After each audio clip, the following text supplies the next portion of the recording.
तर सगळ्या यूट्यूब फॅमिलीचं माझ्या चॅनलमध्ये स्वागत आहे. तर चला बघा, मी फायनली आलेले आहे बेट जिथं बेट आहे असं अरबी समुद्राच्या आतमध्ये, त्याच्या जवळ आलेले आहे. तर चला, इथंच आपल्याला बोटचा प्रवास संपलेला आहे. आता हे बघा बोट कशी थांबवतात, कशा पद्धतीने दोरी टाकून त्यांचे थांबवण्याची पद्धत आहे. तुम्ही पण बघा. आणि जे पलीकडे डोंगर दिसतो ना, त्या डोंगराच्या तिथं जायचं आहे आपल्याला, त्या डोंगराच्या आतमध्ये. आणि तिथंच त्या डोंगरामध्ये पोखरलेला जी बेट आहे ती बघायला जायचं आहे. तर चला, आपण आता इथं आलेलं आहेत एकदम समुद्राच्या मध्यभागी. ही सगळे प्रवासी आता उतरायलेले आहेत. समुद्रातला प्रवास आपल्याला बंद झालेला आहे आपला. तर चला, आपण ते पूर्ण केलाय आणि आपण आता मध्यभागी आहेत, अरबी समुद्राच्या एकदम मध्यभागी.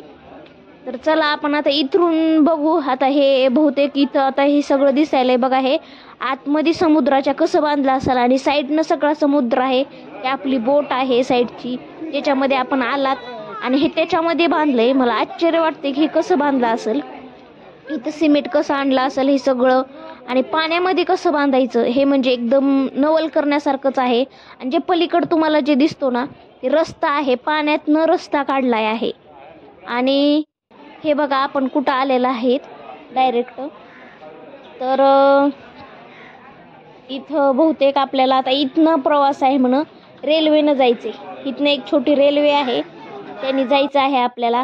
तर बघा, हे साईडला अशा वस्तू विकायला आहेत. समुद्रामध्ये काय आहे इथं, चिंच, काकडी, लॉलीपॉप, ती लहान लेकरं खातात ते, अशा बऱ्याच वेगवेगळ्या वस्तू आहेत. आणि कुठलीही टोपी घे 150 रुपये, फक्त 100 रुपये आणि 150 रुपये.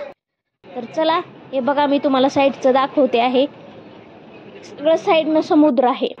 आणि हे महाराष्ट्र सागरी मंडळ इथं आपण आलेला आहे. तो काही तर तिकिटीचा आहे आणि तिकीट बहुतेक 15 रुपये आहे. तिथं तर वरती रेल्वेसाठी. आणि ही वेगळ्याच पद्धतीची रेल्वे आहे. आपण नेहमी जे रेल्वेत बसतो ना तशी नाही, तो का तिकडं जायचं आहे आपल्याला. तिथं डोंगर दिसतो ना, त्या ठिकाणी रेल्वेनं इथं जायचं आहे आपल्याला. इथं ट्रेन येते, त्या ट्रेननं जायचं आहे. अशा पद्धतीने इथं वस्तू विकायला आहेत बघा. हे कॅप वगैरे, आणि खूप ऊन पडले त्यामुळं मला पण वाटतंय की आपण एक कॅप घ्यावीच. आणि बघा, हे अशा खाण्याच्या पण वस्तू वेगवेगळ्या इथं आहेत. तर बघा, हे गेलेत पलीकड, त्यांना पण खूप ऊन लागायलंय टोपी घ्यायला. तर बघा, हे मी तुम्हाला साईडचे प्रवासी दाखवत आहे, ट्रेनसाठी उभा राहिले ते पण. आणि इथनं 15 रुपये तिकीट आहे ट्रेनला. आणि हे साईडचे बोट आहेत ज्याच्यामध्ये आम्ही आलेलो आहेत. तर बघा, इथनं पण आता त्या डोंगराकडं आपल्याला जायचं आहे. आता बघूया इथनं किती वेळ लागतं घारापुरीला जायला. तर हे ट्रेनमध्ये आम्ही फायनली बसलेले आहेत आणि आता हे ट्रेन चाललेली आहे. आणि खूप छान वाटायला ह्या ट्रेनमध्ये बसून. आपण जी ट्रेनमध्ये बसतो ना ती अशी नसती, ती वेगळ्याच प्रकारची ट्रेन असती. त्यामुळं चला, आता आपला प्रवास चालू झालेला आहे. ह्या साईडनं 2 आणि त्या साईडनं 2 असे बसलेत. त्यांच्या चेहऱ्यावरती स्माईल बघा, किती खुश आहेत, एवढं ऊन लागतंय तरी. आणि हे बघा, आपण आता निघालेलो आहेत, ट्रेन चाललेली आहे आणि सगळे आपले बघण्यात साईडचं मग्न आहेत. तर बघा, खूप छान वाटायले एकदम समुद्राच्या आतमध्ये आहे. आणि वाटलं होतं की इथंच प्रवास संपलेला आहे. बोटमध्ये आल्यानंतर इथंच ते बेट आहे का काय, जे डोंगरामध्ये पोखरलेलं आहे. तर चला, व्हिडिओ आवडला तर नक्की व्हिडिओला लाईक करा, सबस्क्राईब करा, बेल आयकॉनची घंटी दाबा.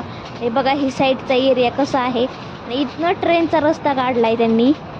आणि हे बघा कसं साईडला घाण आहे. आणि इकडं जायचं आपल्याला ह्या डोंगराच्या तिथे. आणि तिथं जी पोखरलेला बेट आहे म्हणजे लेण्या, ते बघण्यासाठी जायचं आहे आपल्याला. त्यालाच एलिफंटा बेट म्हणतात. तर बघा, आपण चाललेलो आहेत. छान वाटते जाताना. आणि माणूस इथं आल्यावर सगळं आपलं दुःख विसरून जाते, हे म्हणजे एक विशेष आहे. तर आपण फायनली आलेलो आहे तिथं, रेल्वेतून उतरलेलं आहे आणि हे वेगवेगळ्या वस्तू विकायला आहे तिथं. तर चला, आपल्याला पण खूप ऊन लागायलंय, काहीतरी घ्यावं असं वाटायलंय.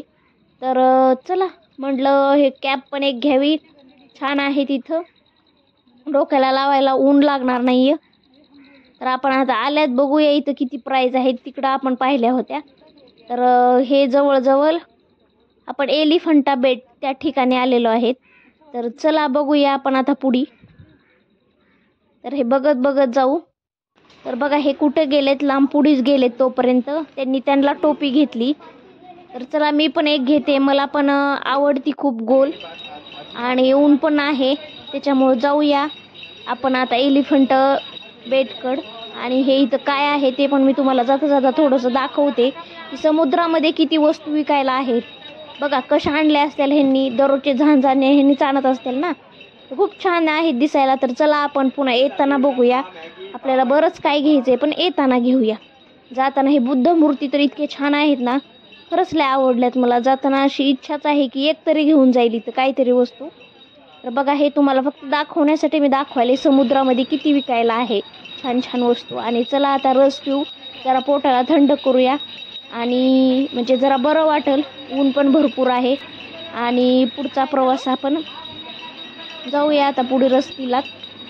तर इथनं एलिफंटा बेटची सोड. तर बाय.